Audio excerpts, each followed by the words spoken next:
Good afternoon, everyone. It is here again. Empty shelves, limits 2 per customer.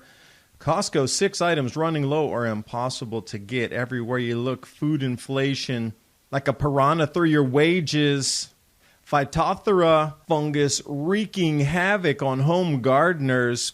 Folk remedies of baking soda, ash, iodine. We need to look to our grandfathers for modern fungicides, not chemical.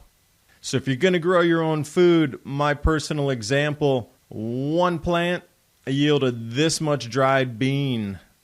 How many do you need for a full family for a full year?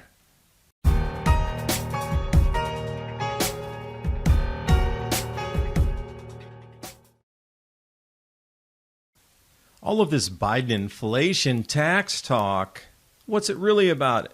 And more importantly, what's the actual effect of inflation on the lives of real people? Joe Biden claims that it's indisputable that his jobs plan is working. This data unequivocally shows that it's not. Well, at least for American workers. Rather, inflation is surging, and more than wiping out any wage gains these workers might have experienced. And historically, when inflation spikes, commodities like gold, silver, lumber, and real estate surge. Learn how simple it is to add physical gold and silver to your portfolio ahead of the rise in inflation and predicted price rises. Patriot Gold Group has a no-fee-for-life IRA where your IRA or 401k can be in physical gold and silver, and you may be eligible for the no-fee-for-life IRA. Call 1-800-356-4470 and get a free investor guide today. And the knowledge that Patriot Gold Group is Consumer Affairs' top-rated gold IRA dealer 5 years in a row from 2016 until present. Click the link in the description box below for more information. And now on with the video. And anybody who has been paying attention to the shift of the world and understanding this great reset is truly a complete meltdown of everything we've known as the way the world works, and then reestablishing and rebuilding it under a new set of rules, new economy, new monetary system, etc. You knew this was coming again. You had time to prepare, and I really hope you did, because this particular iteration of 2.0, limits per customer, 2 each on the meats, is really kicking into high gear right now. Empty store shelves yet again. But I do believe that as we progress into this one, it's the real deal. You're going to be forced through hoops and hurdles to get into these stores. And it is nationwide across America at the moment, as well as other continents. We're not alone. Let's start Colorado Springs. Empty, empty, empty. Walmart, Montana, empty. And it seems to be the same things that went in short supply the first runaround. The meats, the paper plates, the disinfectants. Here we are in New York again, Vestal. Eggs.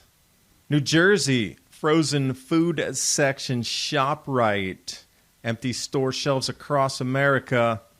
Costco, Kroger, ShopRite, Walmart, Aldi, Giant Eagle. No lunch meats. Pennsylvania. And looking through Eat This, Not That, 6 shortages Costco's facing. I can attest to this too. I went into Costco and there were bare shelves, and I'm also finding this in Home Depot and Lowe's. There's entire aisles that are just blank of any types of gardening tools and things you would need to build and repair, tools, etc. But back to Costco, breaded chicken, and we know right now there's a chicken shortage across many parts of the world. They always bring it down to lack of workers, or they had to cut shifts, or they had to spread workers out in factories, so 6 feet apart versus shoulder to shoulder. There's a reduction in production. Canned dog food. What are you going to do with your pets? Water. We saw this first time around as well. What happens if your water does shut off? You have what you have to drink, but how are you going to bathe? Chips and oils. Now, my own local Costco here in Knoxville, Tennessee, the oils are there, but it's pretty much down to avocado oil, regular soybean cooking oil, and olive oil. That's it. There's nothing else. And the Kirkland signature organic tomatoes, well, we saw tomatoes being wiped out across the entire northern hemisphere this year, along with so many other crops. And the U.S. production coming out of California, drought. So it's the supply chain itself feeding into that's not being grown this year.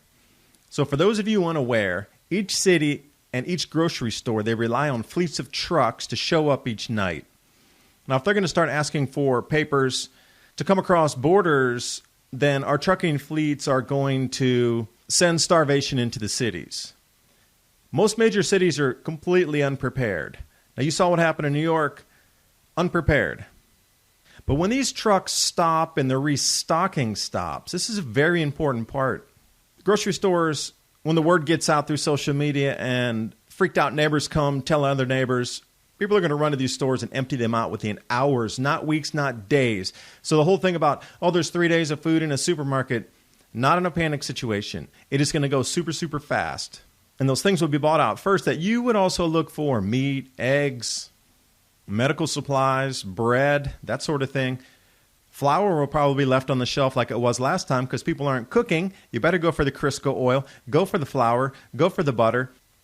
Get things, baking soda, things you can use so you can cook your own breads at home and foods, because right now the skyrocketing food prices is going to go out past Jupiter at the end of the year when they see the total crop losses across the entire world are looking something like a 30% reduction.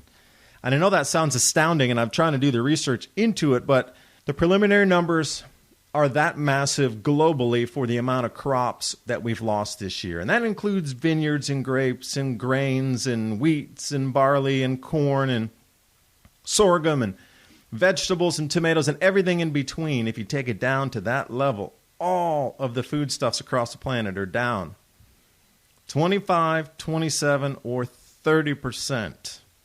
Food prices up. Now here's something that's happening over in France. And because of the lockdowns there, as of September 15th, apparently there will be no public areas open or access for the public to go anywhere. No farmers markets. So I've heard a lot of people when I'm talking about, living near the Amish farm, etc., I say, well, I'll go to the farmer's market. I'll get my stuff there. I won't go to a supermarket. Well, A, you're going to be limited to the summer. And then B, as you see in France and Australia, there are no more farmers markets. Everything is closed, including takeout food. No national parks, no rivers, no beaches, no lakes. That means no wild foraging, which I would certainly get a book on wild foraging. Start with clover, and it's the easiest one to find as long as nobody's spraying chemical anywhere. And as we saw in Australia, down in Melbourne in the lockdowns, following with France, October 1st, you will only be able to purchase food by the internet. Only. Your money being rediverted into corporate hands, internet ordering only. And my question is, what if they don't have what you ordered? What if you order 100 items and only 20 show up at your door? And they say, well, that was your allotment for the week. You have to wait until next week. What if they don't show up at all? And people would say, well, I'm just going to go ahead and garden. I'm going to grow my own food. That is a great idea. Everybody needs to grow food. You should be with your neighbors right now, getting community gardens, getting the kids involved, figuring out how you're going to grow. This is my parents' garden. They have a little one there just for herbs, and I asked if I could use an herb bed and grow one single bush bean plant. This was my experiment to show in photos. One single bush bean plant. How much will it produce? And you see approximately how large the plant is after the season. These are what they call cowpeas. The hull dries up. Now you'll notice here the hulls. Why are the ones on the left have the discoloration and what looks like fungus on it? Well, because it is fungus. Phytophthora fungus is running amok worldwide. And it is taking down significant productions for squash, pumpkins, tomatoes, eggplants. So if you're going to grow a garden out of one bush bean plant, this was my yield. I put all the beans that I harvested together for these images. Beautiful beans. They come out really nice. And then I used some of those for seed to plant in rows here out on the farm the very next year. And they still were just as viable. But you're going to have to save some of your seed. So how much of your total yield could you save for seed and still have enough to eat, can, and preserve through the year? And this Phytophthora, is really running rampant in the southeast U.S. right now because it's been so incredibly wet. It's just been raining nearly every day here. You might get a stretch of 3 or 4 days with no rain, but this year it has been unbelievable rains. And then these record rains over the last couple weeks, especially the last 3 or 4 days, it is the most torrential downpour. Nothing's draining right. Everything does have some kind of powdery mildew on it, affecting vegetable gardens, pumpkins. We're growing on nets to try to get over this. See, being a little ingenious, putting nets out to try to overcome what we know is already here as a threat to the plants, giving it more airflow, trying to put a little sulfur down on the ground to change the soil pH, a few things. So the home gardeners, please look out. The ability to grow tomatoes, peppers, cucumbers, squash, pumpkins, bell peppers, eggplants, etc. is all affected by this same fungus.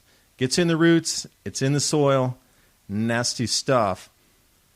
Now, I've linked an enormous amount of research. If you're going to go either way, you can go 2 directions on this. You can stay with the fungicides, chemical style. Here's a couple listed for you. I'm not recommending either one. I'm just saying this is from the USDA. PDF linked in the description box below. And if you don't want to go that direction, there's a bunch of links I left also that you can follow that'll take you to the folk remedies, quote unquote, which the USDA calls them, of using things like baking sodas, dishwashing detergents to get it to stick to plants, using iodine, ash, and sulfur, and copper to be able to try to fight this fungus naturally. We are absolutely in the thick of it, and I am really questioning if this is all staged and planned food collapse at the moment. There's too many things lining up at the exact same time that make no sense to me. When the economy is supposed to be recovering, everything's supposed to be going back, but we're getting into even deeper shortages than when this thing all first started. So something is terribly amiss at the moment. I hope you are preparing. And while you're still able to purchase online and get things delivered through our supply chains that are barely functional by duct tape and baling wire at the moment, 3-month emergency food supply, My Patriot Supply and Adapt 2030, 25-year shelf life. And if there is an emergency, you don't have to go out into the chaos where a lot of people are going to be scrambling for the resources. Even weeks will make a difference on how things will smooth themselves out. That link's in the description box below as well. It's a great way to support the channel while I continue to do this research and make some sense of the madness going on. It's a winding down of our civilization, and it seems to be on purpose.